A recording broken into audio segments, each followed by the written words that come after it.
Hemos llegado a la última experiencia de la unidad número 3 llamada Ha llegado correo.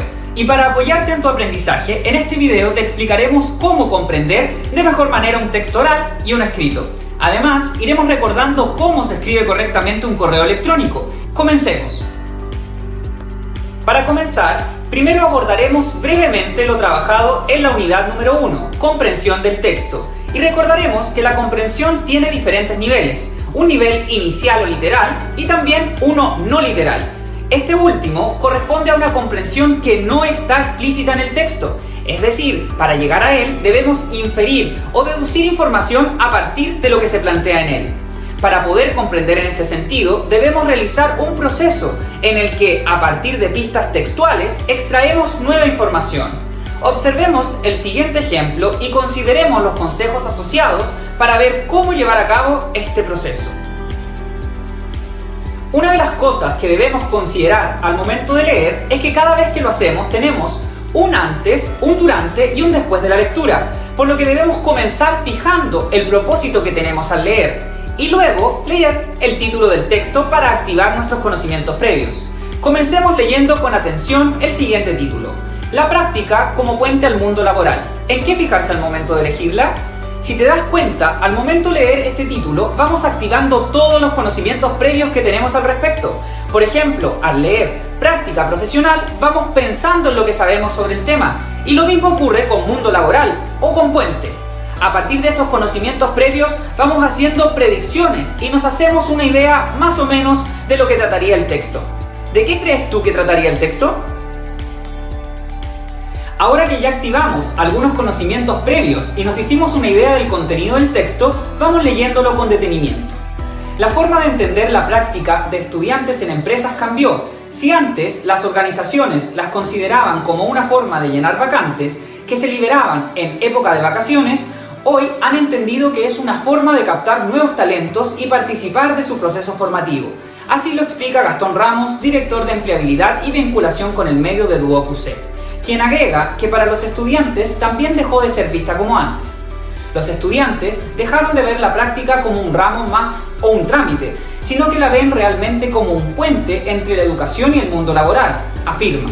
Y así lo comprueban los estudios. Según una encuesta realizada por Trabajando.com, el 32% de los estudiantes que realizaron su práctica terminan siendo contratados por la empresa. Asimismo, los resultados mostraron que para un tercio de los alumnos, la práctica profesional es el primer contrato real con el mundo profesional y el 39% lo consideró una buena oportunidad para poner a prueba sus conocimientos. Paremos aquí y revisemos estas preguntas que habitualmente están presentes en las evaluaciones. ¿Cuál es el tema del texto leído? Según el texto, ¿cuál es la idea principal del párrafo 1? ¿Qué alternativa contiene el título más adecuado para el texto? Para resolver este tipo de preguntas siempre debemos sintetizar y para hacerlo necesitamos usar las macroreglas que trabajamos en unidades anteriores. Vamos recordando cómo hacerlo. Para ello, observemos cómo determinar la idea principal del párrafo 1. Leamos de nuevo el párrafo 1. La forma de entender la práctica de estudiantes en empresas cambió. Si antes las organizaciones la consideraban como una forma de llenar vacantes que se liberaban en época de vacaciones, hoy han entendido que es una forma de captar nuevos talentos y participar de su proceso formativo. Así lo explica Gastón Ramos, director de empleabilidad y vinculación con el medio de Duo QC, quien agrega que para los estudiantes también dejó de ser vista como antes. Si te fijas en el párrafo 1, para sintetizar debemos aplicar estas llamadas macroreglas, por lo que debemos comenzar suprimiendo o eliminando todo lo que sea secundario, todo lo que sea un detalle. Posteriormente debemos seleccionar y para ello tenemos que destacar toda la información que es relevante. Enseguida debemos generalizar. Esto significa que reducimos la información observando con detención las características o rasgos compartidos entre las ideas que seleccionamos previamente. Y finalmente integramos todo, es decir, construimos una idea que no se encuentra necesariamente textual en el texto, pero que condensa toda la información de él. En otras palabras, los significados extraídos de la lectura se funden en la creación de un concepto integrador de él, que sería nuestra idea principal. De esta manera, la respuesta a la pregunta ¿cuál es la idea principal del párrafo 1? Sería la letra B, pues en ella se condensa todo el contenido del párrafo. Ahora veamos cuál sería una idea secundaria de este párrafo número 1. Como observaste, al suprimir, eliminamos el detalle y a esto apuntan las ideas secundarias. Por ello, una idea secundaria podría ser, por ejemplo, Gastón Ramos agrega que los estudiantes también cambiaron su manera de ver la práctica profesional. Si te fijas, en este punto estamos con una idea que complementa la idea principal. Continuemos viendo cómo saber el propósito del texto leído. Para hacerlo, primero debemos entender qué es un propósito comunicativo. ¿Y qué es un propósito comunicativo? Este corresponde a la intención que tiene el autor, o bien al objetivo último para el cual un texto es utilizado en un intercambio comunicativo. En este caso, el propósito es convencer. Sin embargo, hay varios propósitos, como informar, persuadir, explicar, describir, instruir, entre muchos otros más. Ahora, la pregunta que te harás es, ¿y cómo podemos reconocerlo? Podemos darnos cuenta de qué es convencer porque en el texto identificamos ciertos rasgos de subjetividad, por ejemplo, que hay una idea que se defiende y que también tenemos argumentos que la sostienen. Ahora, miremos el párrafo número 2. Los estudiantes ya dejaron de ver la práctica como un ramo más o un trámite, sino que la ven realmente como un puente entre la educación y el mundo laboral, afirma. Otra pregunta que podrían hacer en una evaluación respecto a este párrafo es ¿cuál es el propósito de emplear una cita en el párrafo 2? Acá es importante fijarse siempre en la palabra inicial de las alternativas, la que suele ser un verbo y su significado es muy importante, pues permite discriminar cuál es la opción correcta.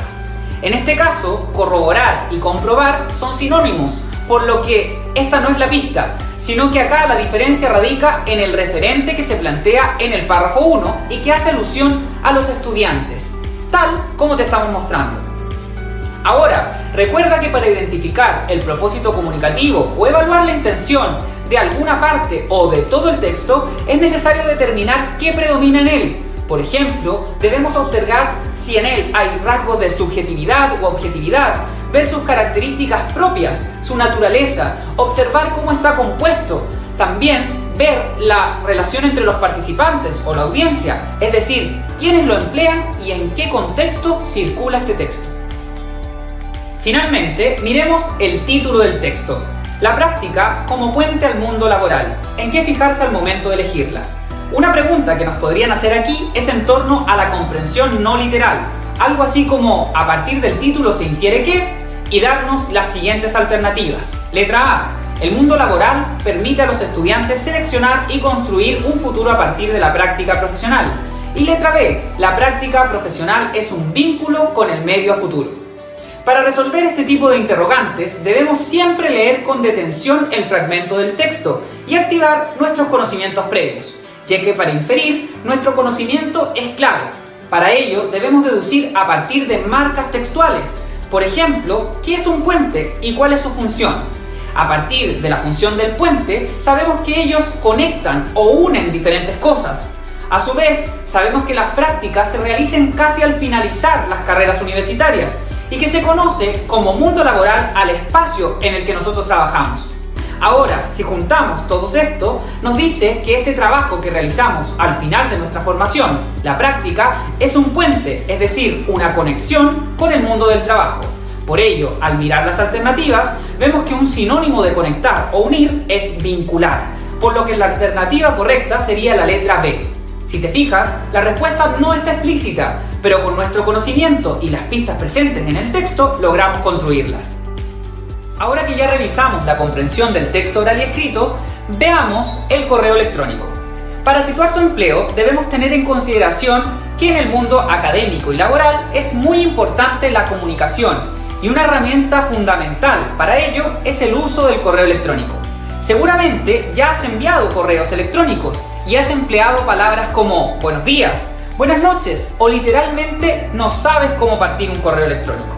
También puede ser que no coloques el asunto respectivo o simplemente que mandes un adjunto sin mensaje para evitar cualquier tipo de inconvenientes. Para que no vuelvas a tener estas dificultades al momento de redactar un correo electrónico, veamos cuáles son las partes prototípicas de él. Lo primero que vemos es el asunto. Este corresponde a la etiqueta del correo. Acá es importante colocar palabras clave que permitan al remitente saber claramente el motivo del correo. Por ejemplo, si envío un correo a mi profesor porque no podré conectarme a una clase, una palabra clave sería inasistencia e incluir el ramo o asignatura.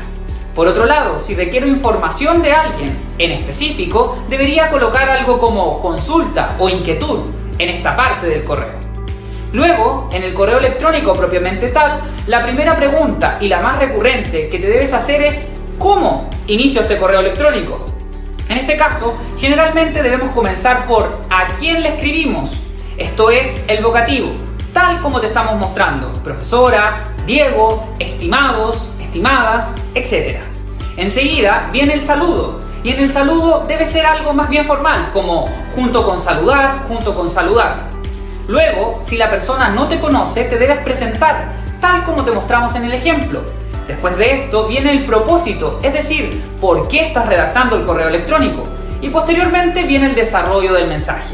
Acá debemos exponer, explicar, describir o bien argumentar, dependiendo del motivo por el que estás escribiendo este correo. Finalmente se encuentra la despedida, y en ella se recomienda terminar con la expresión saludos cordiales, una coma y tu nombre. Para ir terminando este video, no olvides que todo el material revisado se encuentra en las guías trabajadas con tu profesor y están disponibles en el ABA o también en tu libro de clases. Finalmente, te deseamos éxito en las evaluaciones que nos quedan y agradecemos todo el trabajo que has llevado a cabo durante este semestre. Nos vemos en una próxima cápsula. Mucho éxito.